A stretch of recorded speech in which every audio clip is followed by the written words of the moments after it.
নমস্কাৰ, welcome to ভিলেজাৰ্স life. আজি মোৰ গাড়ীখনে বা গাড়ীৰ মাইলেজ কেনেকৈ বঢ়াব পাৰি এইটো বিষয়ে এটা সৰুকৈ মই ভিডিঅ' বনাবলৈ লৈছোঁ আৰু আপোনালোকে চাই থাকিবচোন।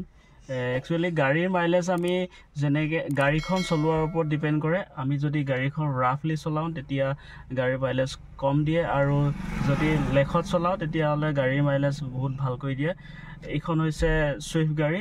ছুইফ্ট গাড়ীখনত আপোনাৰ কোম্পানীৰ যিটো মাইলেজৰ নিয়ম সেইটো প্ৰায় 21 কিলোমিটাৰ, কিন্তু এইখনে মোৰ একদম পূৰা সম্পূৰ্ণ ধুনীয়াকৈ চলোৱাৰ কাৰণে, নিয়মমতে চলোৱাৰ কাৰণে এতিয়া 22 কিলোমিটাৰ প্ৰতি লিটাৰ যায়। আৰু এতিয়া চাওক, গাড়ীখন চলোৱাৰ সময়ত আমি কেইবাটাও কথা মন দিব লাগিব।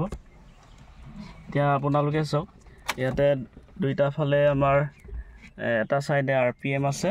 RPM হৈছে এইটো, এইফালে RPM আৰু এইফালে হৈছে কিলোমিটাৰ। আৰু এতিয়া মোৰ ইয়াতে দেখিবলৈ পাইছে, ইয়াতে 22 কিলোমিটাৰ এভাৰেজ দেখাই আছে। আৰু এতিয়া চাওক, প্ৰতিখন গাড়ীৰ আমি চলাওঁতে প্ৰায় 2000, এইটো 0ৰ পৰা আৰম্ভ কৰি 1 দেখিছে, 1ত 1000 আৰু এইটো 2000। আমি প্ৰতিটো গিয়াৰত আমি 2000 মানলৈকে আমি RPM উঠোৱাৰ পিছত আমি গিয়াৰ চেঞ্জ কৰিব লাগে। আৰু গিয়াৰ চেঞ্জ কৰিবৰ সময়ত আমাৰ এটা ইয়াতে নিৰ্দেশনা আহিব, এইখিনিতে ওলাব। সেই নিৰ্দেশনাটো যদি আমি গিয়াৰ চেঞ্জ কৰিবলৈ আমি কমাব লাগে তেতিয়া তললৈ নিৰ্দেশনা দিব, আৰু যদি চেঞ্জ ওপৰলৈ দিব লাগে তেতিয়া ওপৰলৈ এটা নিৰ্দেশনা দিব। আপোনালোকে চাই থাকক কেনেকৈ আমি গিয়াৰ চেঞ্জ কৰিব পাৰোঁ। আৰু গিয়াৰ চেঞ্জ কৰাৰ ওপৰতে আমাৰ নিৰ্ভৰ কৰে গাড়ীৰ মাইলেজ। ধৰি থকা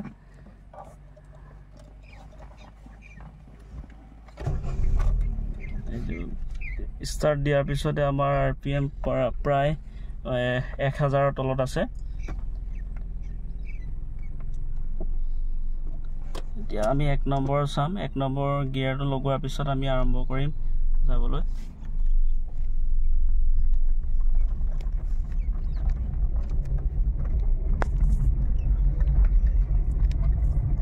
এইটো 1 নম্বৰ যোৱাৰ পিছতে আমাৰ এটা নিৰ্দেশনা আহিছে, দেখিছেনে? নিৰ্দেশনাটো লোৱাৰ লগে লগে আমাৰ 2 নম্বৰত দিলোঁ। 2 নম্বৰত দিয়াৰ পিছতে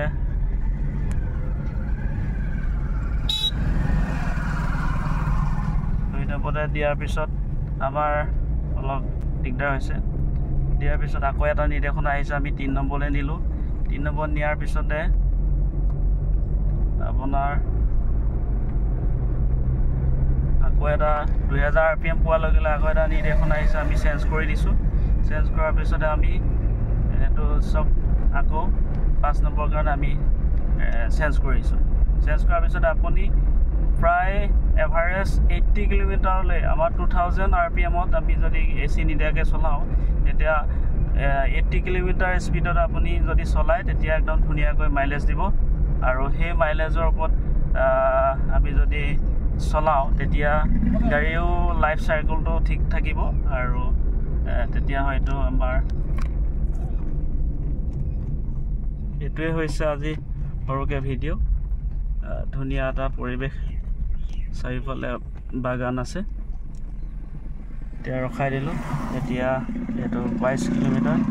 অৱশ্যে আমি হাইৱেত চলালে ইয়াতকৈ আৰু বেছি দিব। যদি সদায় হাইৱেতে চলাই থাকোঁ এতিয়া হয়তো 25লৈকে দিব পাৰে, এইটো নিয়মত। আপোনালোকেও ট্ৰাই কৰি চাওক। ধন্যবাদ।